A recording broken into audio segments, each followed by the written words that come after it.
So a lot of you guys probably remember the pumpkin saga from back in the day with me, Mr. Atheist, a bunch of other people. We were all dealing with somebody who goes by the name of Tommy McMurtry. And he famously called Mr. Atheist a pumpkin because he's the biggest fruit on earth, which, by the way, is actually a jackfruit, so take that. But he was saying some extremely questionable and concerning things about the LGBT community and how he felt about them. I don't know what I can say on here without being shut down completely, so I'm going to be real careful. We'll just say he was expressing an interest in violence, basically, against them. He wanted the death penalty for LGBT people. Basically, that's what it came down to. So we actually they had a Make America Straight Again conference, quote unquote, I guess, during Pride Week, right around the same time when the whole Orlando thing happened at the nightclub, the Pulse nightclub thing. Like I said, I'm watching my words carefully because Holy Kool-Aid actually talked about this and didn't really watch his language, and it isn't even about monetization. My podcast brings in almost nothing anyways. This is where I say what I want to say. But when Holy Kool-Aid talked about it on his channel, they basically removed his ability to upload videos for like a month or something like that, or a week, and gave him like content strikes and all kinds of really bad stuff, and his channel almost got deleted over it. So and not to mention the fact that this video just won't get any reach at all. Like, YouTube just will not present it to anybody if you aren't extremely careful about what you say. I could care less about monetization on this channel. It's really about reach and not getting shut down, like literally getting my channel shut down. So anyway, not a huge fan of how that operates, but it is what it is. So just gonna do what I can do. So Tommy McMurtry is a piece of garbage, and he's said some really, really horrific, terrible things about the LGBT community, like really bad stuff. So I wanted to take a quick look at this article here. It's by Hemant Mehta. Of course, I read from his blog articles pretty good bit. But the title of the article is Hate Preacher. Girls who look like Rachel Maddow are repulsive to normal men. Repulsive, quote unquote, to quote unquote normal men. When we were doing the whole pumpkin saga thing, me and Mr. Atheist and everybody, we reached out to Hemant Mehta and we got him to basically post a blog article about the Make America Straight Again conference, like at the time. So Hemant Mehta these guys have been on his radar for a while as a result of what we were working on. Glad to see that he's still on top of it, still talking about it and everything. Let's get into the article. It says, Pastor Tommy McMurtry of Liberty Baptist Church in Illinois is one of those new independent fundamentalist Baptist preachers whose every sermon seems to be a hate-filled diatribe against LGBTQ people. A few months ago, he delivered a sermon in which he longed for the good old days when being anti was respected. Those were the days, he said, when we put people in their place, 6 feet under. And unfortunately, we've forgotten that in our country. In September, he suggested that anyone who respected gay people was insane, quote unquote. He's still preaching the same sort of hate in the name of Christianity. Yesterday, in a sermon all about how the men in the church should raise their daughters, he offered all sorts of stereotypically sexist pieces of advice. Keep her pure, make sure she's dressing conservatively, etc. At one point, he said girls shouldn't cut their hair. Then he went full bigot around the 2450 mark. I'm not going to play it. I don't want to risk, get like content strike or copyright or anything like that. It is naturally repulsive for, this is a quote from the video, from the timestamp he gave. It is naturally repulsive for a woman to look like a man and to dress like a man and to act like a man. But yet, what is it that feminism is promoting? They're promoting women acting like men, looking like men, dressing like men, doing all the work that men do. And it's feminism that's pushing all this stuff. It's feminism. They're the ones that want to mess with you and try to get you doing things in a more gender-neutral way. And the truth is, that's repulsive. That is naturally repulsive. If you're going to let your daughter get caught up in that kind of junk, just understand she will be repulsive to a normal, decent guy. And you're going to want your daughter to marry a good guy, but you're going to let her dress like a man, act like a man, be like a man? That's going to be repulsive. She doesn't have to be repulsive. It's like we say somebody is ugly or repulsive. You know, we talk about Rachel Maddow, and we talk about how hideous she is. People think you're terrible. How dare you make fun of her looks? Well, did you see what she looked like before she was a feminist? Before she was a lesbian? She actually, at one time, was pretty decent looking. But then liberalism, feminism, turned her into Rachel Mad Cow. Rachel Mad Cow, that's a little clunky. You know, just this disgusting thing that she is right now. I disagree. I think Rachel Maddow is plenty pretty. I don't see what's wrong with Rachel Maddow and her looks. And she's certainly not a cow, quote unquote. I mean, she's normal. She's not overweight or anything. I'm not really sure what he's getting at with that one. Folks, her ugliness is artificial. Her disgustingness is in her personality. It's in who she is. It's in what she stands for. It's in her demeanor. She was not born that way, but yet look at what she is today. Feminism does that type of thing to people. Say a secular... Okay, so that's the end of the quote from the video. From Tommy McMurtry. That's his quote. Back to the article. I think this is Hemant Mehta speaking now.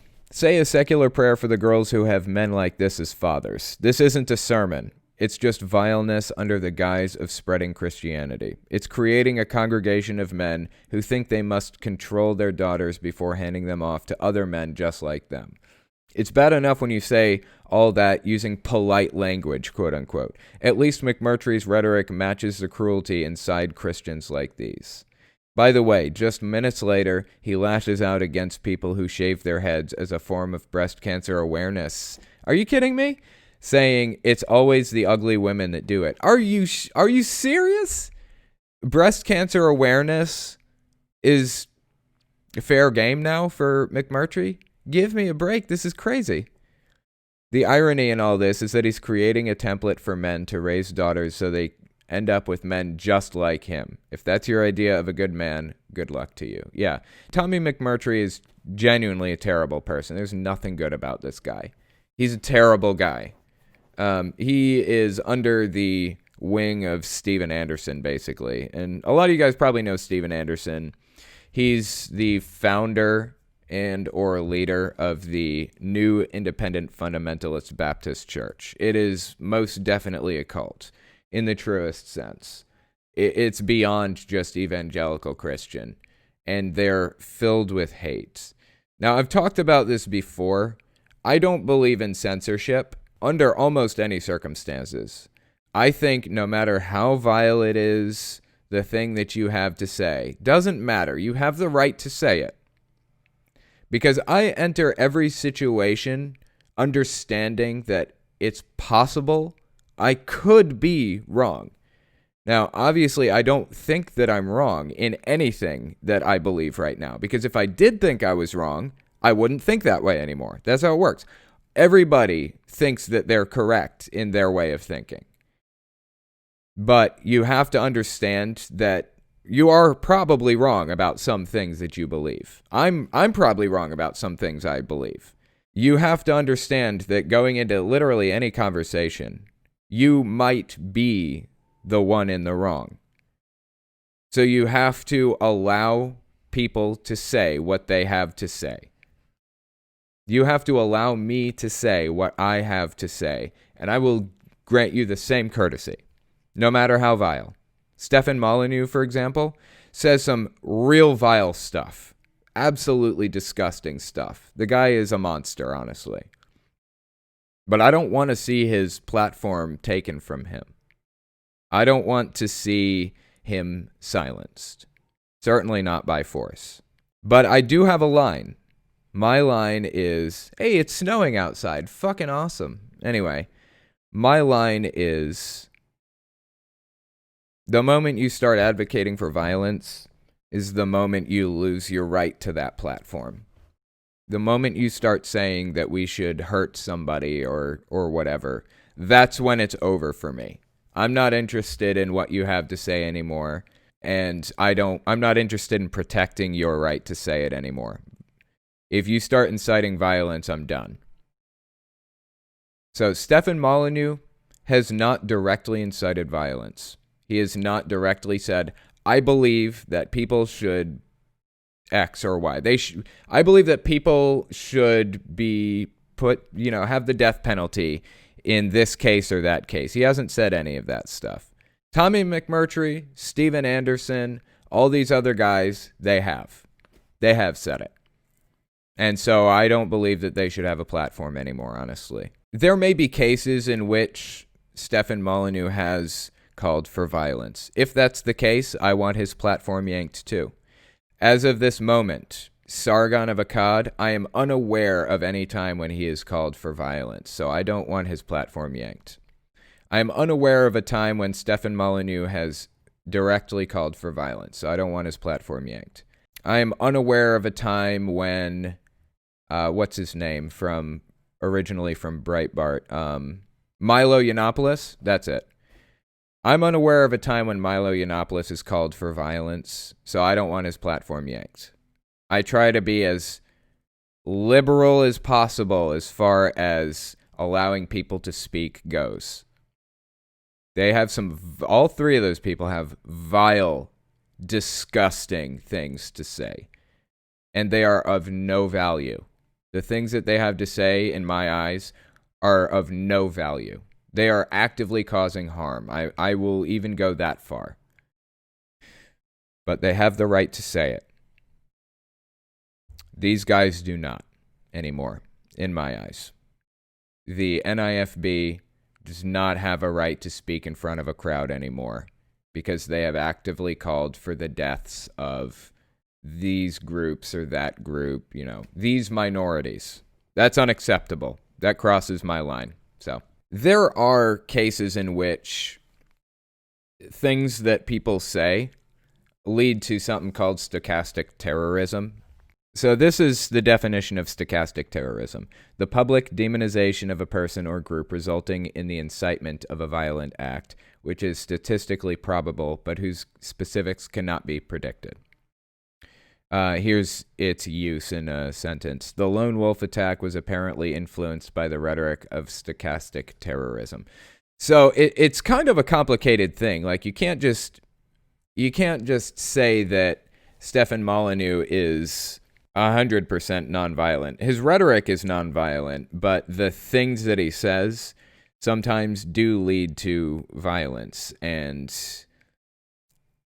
that complicates it. Like, should we yank his platform for that reason? Because it is leading to violence, what he's saying. Same with Sargon. It's leading to attacks and things like that.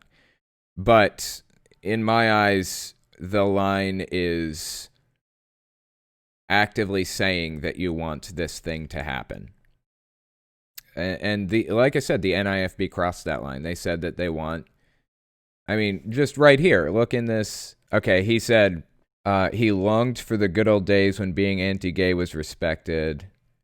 Those were the days, he said, when we put gay people in their place, 6 feet under.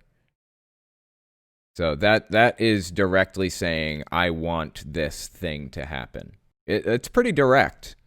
And that's enough for me to call it. Like, he shouldn't be allowed to speak in front of a crowd anymore. If you like what I do and you want to make sure I can continue to do it, you can support me in a few ways. First, you can support me on Patreon. That's probably the best way. But if you want to get something back for your support, you can check out my Teespring. I'm trying to make a shirt design for every cult I've covered. I haven't gotten every one, but I'm working on it. So check it out and see if your cult is up there. Second, you can support me by checking out my game shop. I sell controller, cartridge, and game box stands for every system from the original Nintendo Nintendo and Sega Game Gear to the Xbox One and Nintendo Switch. So give that a look too. And finally, if you want to support me in some way other than monetarily, you can check out my other YouTube channels. I have a retro game channel where I answer questions like, why does Shy Guy have a mask? And why are CRT TVs the best way to play retro games? I also have the podcast where I talk about stuff I don't feel I can say on a monetized channel. And finally, I have my main channel where I talk about cults. I wish I didn't have to worry about dancing around subjects carefully in the first place, but I chose to do this as a full-time job, so unfortunately, I rely on YouTube's AdSense and on the support of patrons to continue doing the work I do. Anyways, check me out in all those places if you haven't already. Thanks for listening, guys.